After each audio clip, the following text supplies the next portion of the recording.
সহি মুসলিমের একটি হাদিসে এসেছে, একবার নবীজি সাল্লাল্লাহু আলাইহি ওয়াসাল্লাম দীর্ঘ সময় ধরে দোয়া করলেন। তারপর সাহাবীদের দিকে ফিরে বললেন, আমি আমার রবের কাছে 3টি জিনিস চেয়েছি, তিনি আমাকে 2টো দিয়েছেন, বাকি একটি দেননি।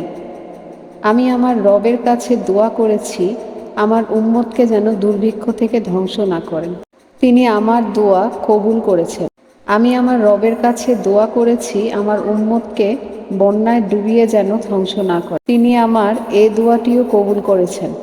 আমি আমার রবের কাছে আরও দোয়া করলাম আমার উম্মত যেন নিজেরা ঝগড়া বিবাদ, মারামারি ও খুনোখুনিতে না জড়ায়। তিনি আমার এ দোয়াটি কবুল করেননি এবং এ দোয়াটি আল্লাহ কবুল না করার কারণ হলো তিনি আমাদেরকে পরীক্ষা করতে চান।